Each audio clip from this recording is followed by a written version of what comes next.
Jim, how are you? Good to see you. Good to see you. Look, let's start with the team news. I know you said Reece James, Pedro Neto had small knocks. The Arsenal game, they available for Saturday? Don't know yet.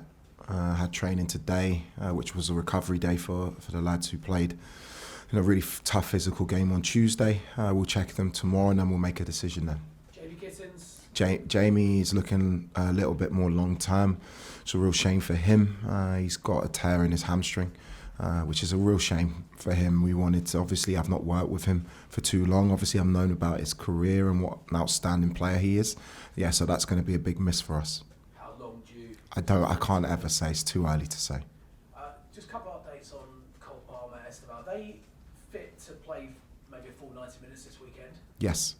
How long do you think it will be until Cole can play, say, back-to-back games or back-to-back 90 minutes? I think that's another really hypothetical question. What we're doing with not just Cole, all of the players, we have the very best medical team, we have the very best sports science team, we do many tests. We want to make sure that these players can play at the level that they need to play at to help us win. So in terms of Cole, there isn't a time frame. He's going to be perfect in a month or 2 months or 3 months. It's just game to game.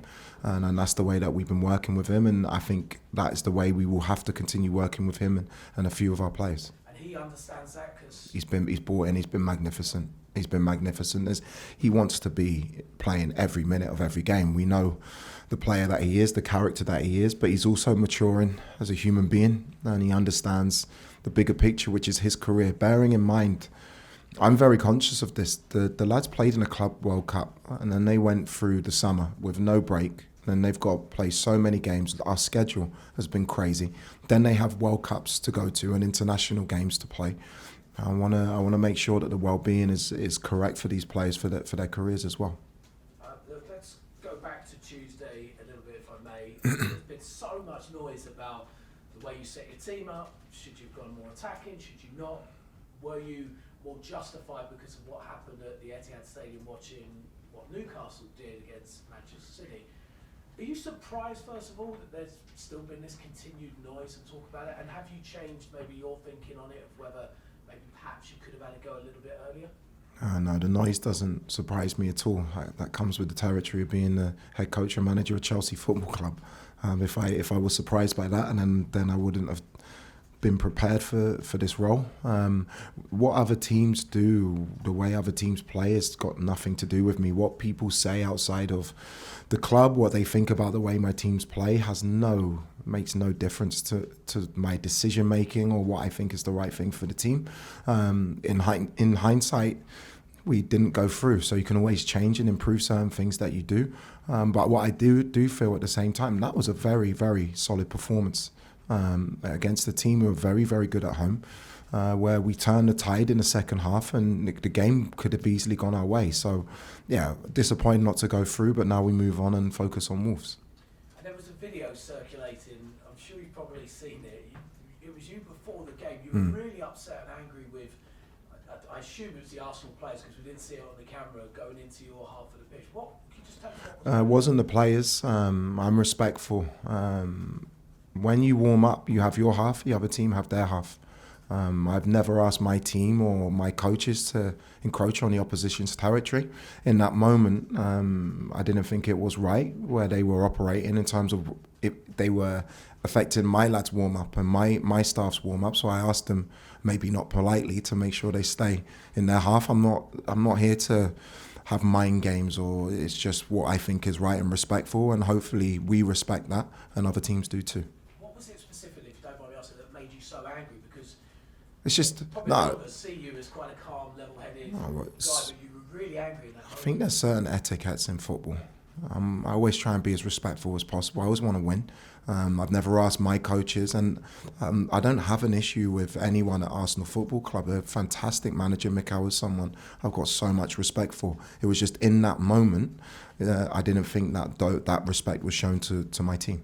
Appreciate it. Cheers, Liam. Thanks, James. John? Hi, Liam. Just going back to Cole Palmer, how frustrating is it for you? He's available to you, but it seems you can't use him to his full potential. No, you want all of your players to be 100% of the time. But at the same time, that's just not going to happen. Not just in terms of Cole, but with every player, especially with the schedule that we have. I wouldn't say frustration is the word. I'm trying to get the very best out of him and my team at the same time. And also I'm taking into account, hopefully, the many games we have to play and the many competitions we're still in, to make sure that we're still very, very strong come April and May, and that affects my decision making. So how do you get the best out of him, given you can only play him at certain... No, it's not about not being able to only play him in certain games. It's like I said before, it's day by day. It's making sure that he feels right, that he can contribute to the team in the way that he wants to. And I'll keep working on that. And very soon, I'm sure, he'll be in a place where he can play every minute of every game, and I'll be a very happy man. Which is his best position? Do you see his best position as the number 10? Is that what you see? His best position is on the pitch. Another player who's come in for a bit of criticism, Angelo Garnacho. Have you had a chat with him? Have you had him in just to say what you expect from him? I've spoken to all of the players. I don't know where the criticism comes from. I think, again, it comes with the territory of being a player or a coach for this great club. Garner, like all the players, he had a difficult half against West Ham. I thought he showed some really bright moments coming on against Arsenal, and he's going to be massive for us. And we have a lot of games to come, and he'll have plenty of opportunities to show his quality. And how have the players reacted after Tuesday night? It was a blow. Yeah, massive blow. We believe we could go through. The lads were devastated, and rightfully so, after the game in the dressing room. But I've spoken to them. You get setbacks in life is how you respond. And the response in training today and in the meetings that we have had have been really positive. And we have to now focus on the future, which is Wolves on Saturday. Thanks, John. Jake? Hi, having made changes, various changes obviously against West Ham and then in midweek, do you constantly feel like you're getting closer and closer to knowing in your mind your preferred, if not 11, 13, 14? I said I got asked this question, I can't remember, not long ago. I don't have a best 11. I don't think best 11s are the way that you go. You have a best starting team for a game. You have a best finishing team for a game. Obviously, I'm learning about the group all of the time, in every performance, not just in games, but in every training session. Their characters, they know the journey that I want to go on with this club and with them. And I'm making assessments all the time on who's suitable for us to keep moving in the right direction. With Wolves on Saturday, how, as a manager, do you prepare a group of players to face a side that are so far adrift, as it were, in the Premier League table? We prepare in exactly the same way we prepare for any game that we play. I've watched Rob's team recently. They actually put in a very good performance against Bournemouth, and we're unfortunate not to get anything out of the game. I thought they played very, very well. They put in some very positive performances in their last few games. But the biggest thing for me as the manager now with this group, I want to see a consistency in our levels of performance, of engagement, of intensity in every game that we play. So for me, that is something I've spoken to the group about. The next game is the most important game, and Wolves is another huge game for our season. As you've obviously not been here that long, firstly, how long do you feel it might take to get to that point, and how do you go about trying to get there? I keep getting asked these hypothetical questions. In the Premier League, we've won 3 out of 3. In 8 games, we've won 6 out of 8. So the players are showing many, many good things in that aspect. Okay, and just lastly, not long ago, people used to talk about there not being enough British managers in the Premier League. We've obviously got 2 facing off against each other on Saturday. And not only that, 2 that have sort of come in mid-season as well. What do you think that says then? Are we, slowly getting back to where perhaps it should be? Yeah, I don't want to speak on behalf of all British managers. Like I speak from my own personal experience. I'm proud to be from this country. I'm proud to represent this club, being born in London.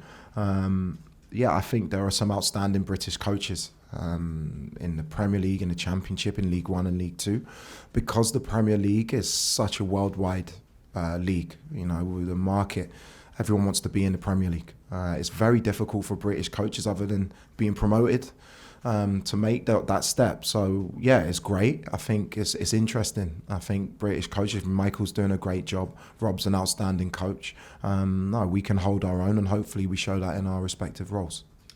Thanks, Jake. Rob? Hi, Liam. With Mamadou Sarr coming back mid-season, you've experienced the multi-club model now now on the side of, I guess, the more dominant partner and the smaller club. Did you get a sense when you were in Strasbourg of being the junior partner in a model essentially built for the benefit of a bigger club? No, I didn't. You'll see Mamadou's come back. Aaron Anselmino is not a bad player. He's a fantastic player. Datro Fofana's gone. This question is not about being a junior partner or a senior partner. They're two massive clubs. Strasbourg is a massive football club with its own identity, with its own culture and its own goals in what the club want to reach. They have a big game against Monaco tonight, which I'll be watching. Gary started very, very well. The idea of this project is that both clubs are very, very successful, and I believe that will be the case. Trevor Chalobah looked like he didn't have a future here not all that long ago, at the start of last season when he was allowed to go and then was kind of brought back as an emergency measure really at the time, and now he virtually never misses a game. Chelsea have missed out on a central defender this week. Do you see Trevor as a long-term partner to Levi Colwill? Trevor, the way he's playing, I said to the players, I will gauge everything not based on what's happened before me, but what I see now.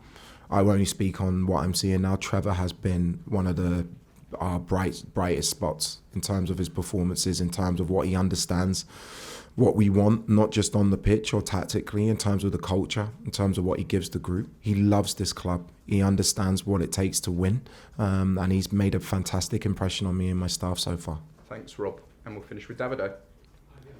Question about your general approach to the new club.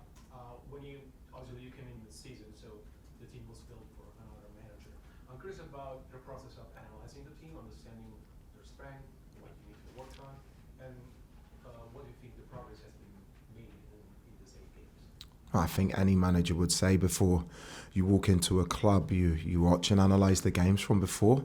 But what's really important to me is that you don't use that information too much. You try and take on the information as you're in. You don't make not prejudices, but judgments on players without seeing them or meeting them in the first aspect.